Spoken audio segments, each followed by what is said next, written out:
মানে when while correction আমাদের right forms of verb বলেন বা ইংরেজির এটাকে কি বলা হয়, মানে সেন্টেন্স কারেকশনের অন্যতম একটা গুরুত্বপূর্ণ পার্ট, ঠিক আছে। সো এই হোয়েন এবং হোয়াইলের ক্ষেত্রে বেসিক্যালি আমরা যে কোনো প্রশ্নকে দুইভাবে সলভ করতে পারি, যে অতীত অতীতকালের দুটি কাজের মধ্যে যে কাজটা আগে করা বোঝানো হয় সেক্ষেত্রে স্যার আমরা বেসিক্যালি কন্টিনিউয়াস নেই, এবং যেটা পরে বোঝানো হয় সেটা ইনডিফিনিট নেই।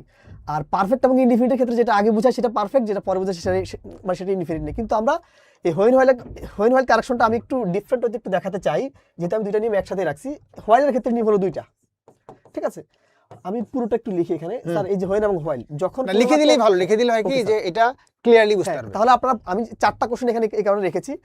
বেসিক্যালি এই হোয়েন এবং হোয়াইল এই দুইটা জিনিস হলো পাস্ট টেন্স ইন্ডিকেটর, ঠিক আছে। কোনটা indicator? Past tense indicator. Basically এই হোয়েন এবং হোয়াইল বেসিক্যালি এটার অ্যাপ্লিকেশনটা হয়ে থাকে পাস্ট ইনডিফিনিট এবং কন্টিনিউয়াসের ক্ষেত্রে, ঠিক আছে। সেক্ষেত্রে হোয়াইলের অ্যাপ্লিকেশন হলো এরকম, এই হোয়াইলের পর যদি আপনি সাবজেক্টটা যদি পান তাহলে আপনি বসাবেন অক্সিলারি ভার্ব প্লাস আইএনজি। এক কথায় কন্টিনিউয়াস। জি স্যার, মানে পাস্ট কন্টিনিউয়াস লাগবে। বাট আপনি যদি হোয়াইলের পর এখানে যদি সাবজেক্টটা না যদি পান তাহলে ডিরেক্টলি ভার্ব প্লাস আইএনজি বসাবেন। সো স্যার আমি এখানে যে ব্যাপারটা বলছিলাম যে আগে পরের নিয়মটা, আগে পরে হলো যারা অর্থ একটু ভালো বুঝি, কিন্তু যারা একটু কৌশলে জানতে চান, হোয়াইলের ক্ষেত্রে নিয়মের অ্যাপ্লিকেশনটা হলো হোয়াইলের পর আপনি যখন সাবজেক্টটা যখন পাবেন তখন অক্সিলারি ভার্ব প্লাস আইএনজি নেবেন, কিন্তু হোয়াইলের পর যখন আপনি সাবজেক্টটা পাবেন না তখন আপনি ডিরেক্টলি ভার্ব প্লাস আইএনজি নেবেন। এটা হলো মেইন জায়গাটা।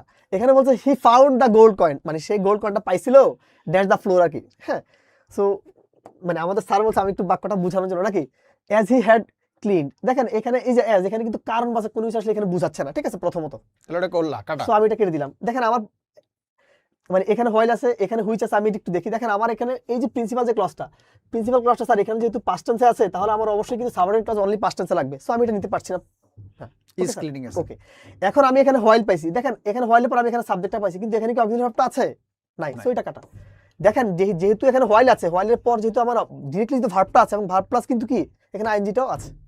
একটা সহজ কথাই হচ্ছে যে যেটা আমাদের জিহাদ স্যার যেটা বোঝাচ্ছে খুব চমৎকার করে বোঝালো, যে হোয়াইলের পরে যদি ডিরেক্ট ভার্ব থাকে, যেমন এখানে ডিরেক্ট ভার্ব আছে, হোয়াইলের পরে ওখানে নাই কিন্তু এখানে বোঝা যাচ্ছে যে এখানে ভার্বটা আছে, এই যে ক্লিন ভার্বটা আছে, তাহলে সেটার সাথে আইএনজি ডিরেক্টলি আইএনজি নেবেন। আর যদি হোয়াইলের পরে কি থাকে, যদি সাবজেক্টটা থাকে তখন আপনারা কন্টিনিউয়াস। হ্যাঁ, মানে পাস্ট কন্টিনিউয়াস এটা পারে, এটা চালু আছে সবাই।